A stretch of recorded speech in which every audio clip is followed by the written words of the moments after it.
গ্রামে কিছুই হচ্ছে না গদাধরের, তাই তাকে কলকাতায় নিয়ে এলেন রামকুমার। কিন্তু গদাধরের মন গ্রামের মাঠে ঘাটে ঘুরঘুর করে। কত চেনা মুখ, কত মন কাড়া ভালোবাসা। এই ইটকাঠের জটিলতার মধ্যে পাওয়া যাবে কি সেই সরল মমতা, সে নিঃসঙ্গ থাকার শান্তি? নির্জনে না হলে ভক্তিলাভ হবে কি করে? তাকে ভাববো কোথায়? চাল কাটছ, একলা বসে কাটতে হয়। একবার চাল হাতে করে তুলে দেখতে হয় সাফ হলো কেমন। তা কারবার সময় যদি 5 বার ডাকে, ভালো কারা কেমন করে হবে? কতজনাকেই মনে পড়ে বৃন্দার মাকে। বৃন্দার মা যেতে বামুন, গদাইকে নিজ হাতে হামেশা রান্না করে খাওয়ায়।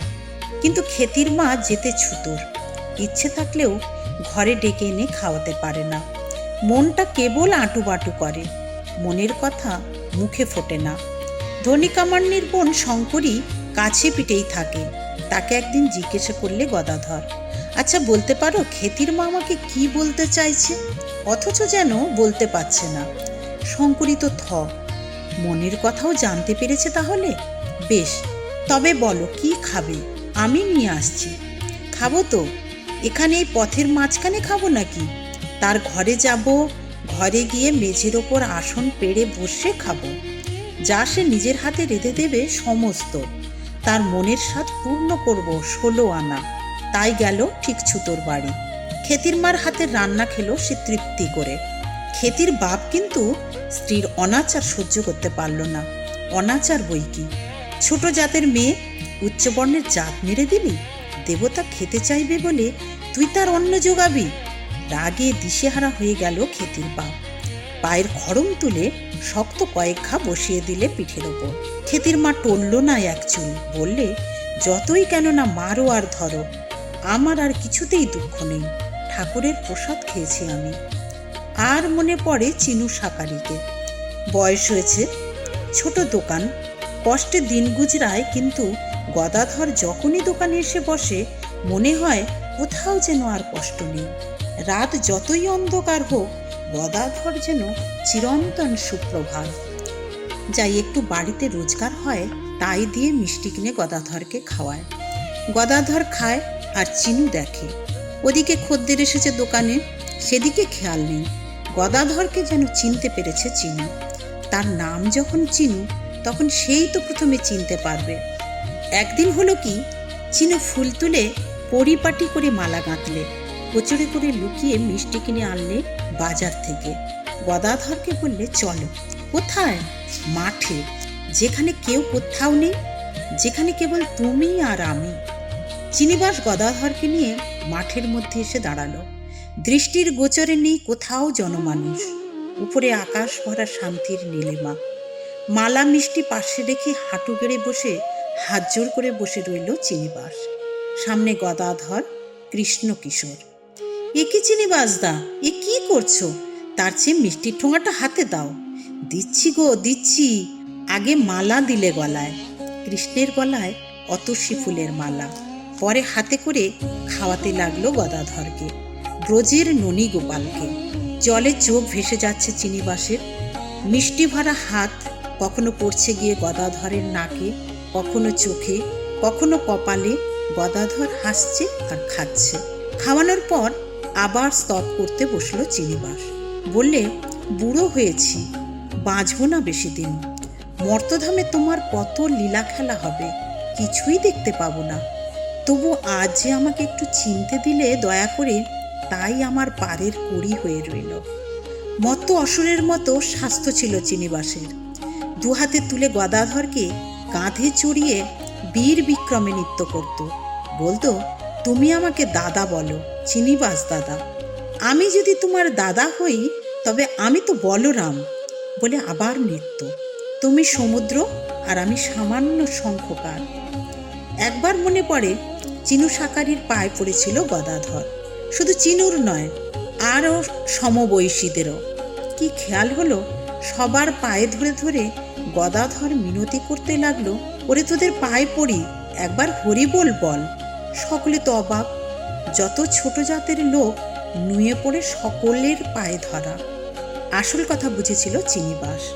বলেছিল, তোমার এখন প্রথম অনুরাগ, তাই সব সমান দেখছো, জাত বেজাত স্তব কমতি দেখছো না। প্রথম যখন ঝড় ওঠে তখন আম গাছ তেঁতুল গাছ সব এক বোধ হয়। এটা আম, এটা তেঁতুল চেনা যায় না। নবানুরাগের বর্ষা, নবানুরাগে মান অপমান থাকে না, ছায়া কায়া থাকে না, সব তুমিময়। মরে যাবে চিনিবাস, এই তার দুঃখ। বয়স শেষে জীর্ণ হয়ে এসেছে, মরে গেলে দেখতে পাবে না এই নিত্যলীলা। রাবণ বধের পর রাম লক্ষ্মণ যখন লঙ্কার প্রাসাদে গিয়ে ঢুকলেন, দেখলেন রাবণের বুড়িমা নিকষা পালিয়ে যাচ্ছে।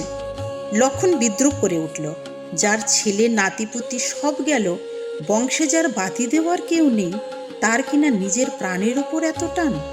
নিকষাকে রাম কাছে ডাকিয়ে আনলেন, জিজ্ঞাসা করলেন, তুমি পালিয়ে যাচ্ছ কেন? তোমার কিসের ভয়? নিকষা বললে, আমার আর কিছু ভয় নেই। ভয় যদি মরে গিয়ে তোমার এত লীলা না আর দেখতে পাই। বেঁচেছিলাম বলেই তো দেখলাম তোমাকে, তাই এখনো বাঁচবার স্বাদ যেতে চায় না। কিন্তু কলকাতায় এসে গদাধরের কি চুপচাপ বসে থাকলে চলবে? কত সাধ করে তাকে নিয়ে এসেছেন রামকুমার। অক্ষয়কে জন্ম দিয়েই রামকুমারের স্ত্রী মারা গেল আতুরে, সেই থেকে সংসারে অনটন। ছেলে গর্ভে আসতেই কেমন হয়ে গিয়েছিলেন বৌদি, কাঁধে অলক্ষ্মী চেপেছিল।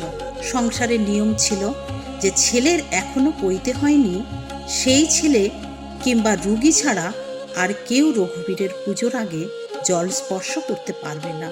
রামকুমারের স্ত্রী সেই নিয়ম অমান্য করতে লাগলো, বাধার উত্তরে করতে লাগলো অবাধ্যতা।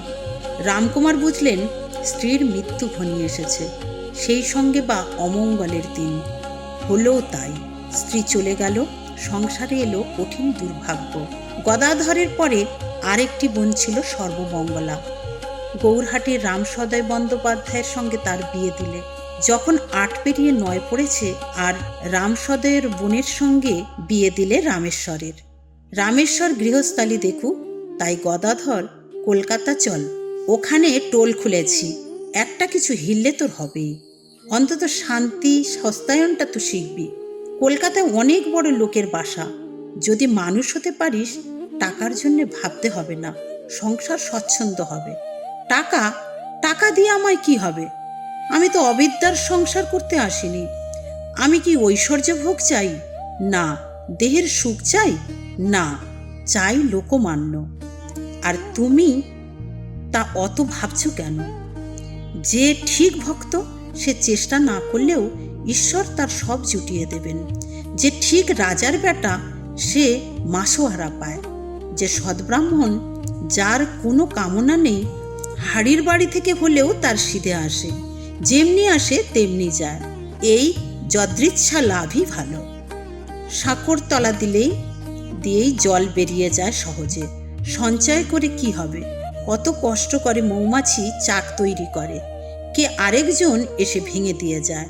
উপার্জন করাই কি জীবনের উদ্দেশ্য? নরজন্ম পেয়েছি, ঈশ্বর দর্শন করব না? লক্ষ্মীনারায়ণ মারোয়ারি প্রায়ই আসতো দক্ষিণেশ্বরে। ঠাকুরের বিছানা ময়লা দেখে তার বড় ক্ষোভ। বললে, আমি তোমাকে 10,000 টাকা লিখে দিচ্ছি, তা দিয়ে তোমার সেবা হবে। যেই একথা শোনা ঠাকুর অমনি বাহ্যজ্ঞান হয়ে পড়লেন, কে যেন মাথায় লাঠি মারলে। বাহ্যজ্ঞান পাবার পর বললেন বিমর্ষ কণ্ঠে, অমন কথা মুখে এনো না। অমন কথা যদি আর বলো, তোমার এখানে এসে তবে কাজ নেই। কেন, কি হলো? তুমি জানো না আমার টাকা ছোঁয়ার জো নেই, কাছেও রাখবার জো নেই। লক্ষ্মীনারায়ণও ছাড়বার পাত্র নয়, সে বেদান্তবাদী, তর্কপটু। তাহলে এখনো আপনার ত্যায্য গ্রাহ্য আছে? লক্ষ্মীনারায়ণ হাসলেন। তবে তো জ্ঞান হয়নি আপনার। না বাবু, অত দূর হয়নি এখনো। যারা যারা কাছে বসেছিল হেসে উঠল, তবু লক্ষ্মীনারায়ণ দমবে না। সে ধরল হৃদয়কে। হৃদয় মানে হৃদয় রামকে। ঠাকুর যাকে ডাকতেন হৃদয় বলে। ক্ষুদিরামের বোন রামশিলার মেয়ে হেমাঙ্গিনী, তারই ছেলে এই হৃদয়। হৃদয়কে দিয়ে লক্ষ্মীনারায়ণ গছাতে চাইল টাকা। বললে, আমি হৃদয়কে দিচ্ছি, তাহলে আমাকেই বলতে হবে, একে দে, ওকে দে। না দিলে রাগ হবে, মনে মনে অভিমান হবে। টাকা কাছে থাকাই খারাপ। আরশির কাছে জিনিস রাখতে নেই, জিনিস থাকলেই প্রতিবিম্ব হবে, বুঝলে? ওসব হবে না এখানে। যে ঠিক রাজার বেটা সে মাসোহারা পায়। গদাধর কি রাজার বেটা নয়? বাবাকে মনে পড়ে গদাধরের। স্নান করবার সময় জলে দাঁড়িয়ে রক্তবর্ণং চতুর্মুখং বলে ধ্যান করতেন, আর তার চোখ জলে ভেসে যেত।